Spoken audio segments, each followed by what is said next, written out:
Hello, my name is Alex Kovac, and I'm here today to talk about the subject of paintball being illegal within the city limits of Raleigh. Currently, it is illegal to have any marker of any sort assembled within the city limits of Raleigh, based on laws that were passed approximately 20 years ago. The first subject of inquiry is always the safety of paintball. People seem to think that it's a very unsafe sport, when in reality it's actually considered one of the safest contact sports that anyone can play. Another controversy that people have with paintball is more so directed towards the paintball fields, that the maximum range, people seem to think that they are something that can go outside of a reasonable limit and something that can't be controlled. And they also are worried about the sound of a paintball marker when it's being fired. And the third aspect is one that involves the police and military, because they seem to find that paintball has benefits because they use them for training and for other operations to get ready for when they're in real life combat situations. So my first point is the safety of paintball. There are many articles about kids and adults that have suffered blindness from paintball, but when you walk onto a regulated paintball field, it is required that you are using the proper equipment, and that your equipment is in no way able to misfunction due to specific precautions of a barrel cover and the masks that are used on the field, to where if you're following the right procedures, there should never be any danger of anyone being shot in the face. The objects fire at approximately 275 feet per second, which is about within the range of the maximum limit that can be fired at a field.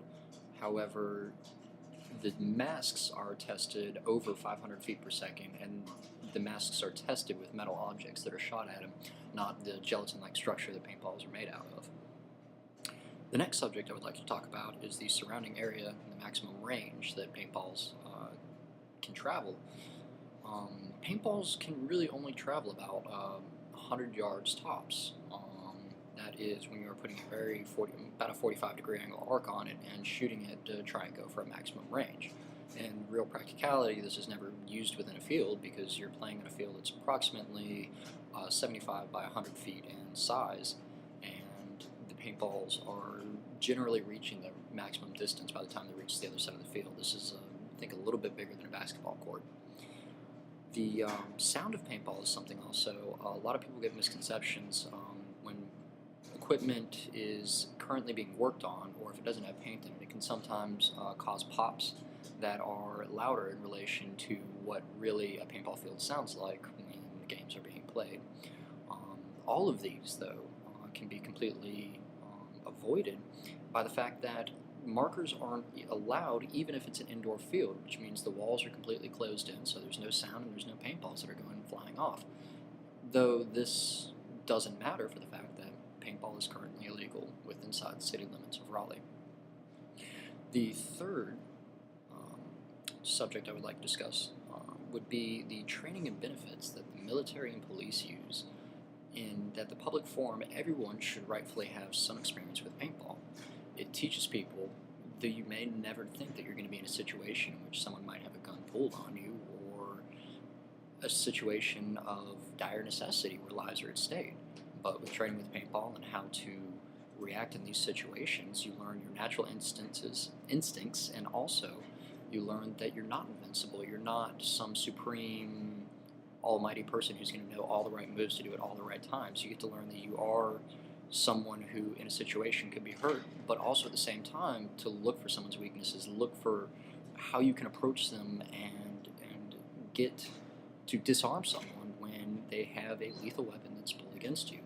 These are very serious topics, but they're things that, again, the military and the police both find to be very beneficial. So in closing, first off, let's look at the safety. When you use your masks and your barrel condoms, you can be hit by just about an unlimited amount of paintballs, and there's no serious wounds that can actually occur to you.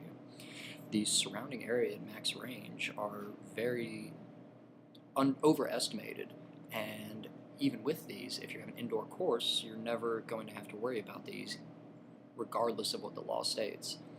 And the final part is the training and benefits that both the military and the police find to be beneficial from using paintball. Thank you. My name's been Alex Kovac. Splash.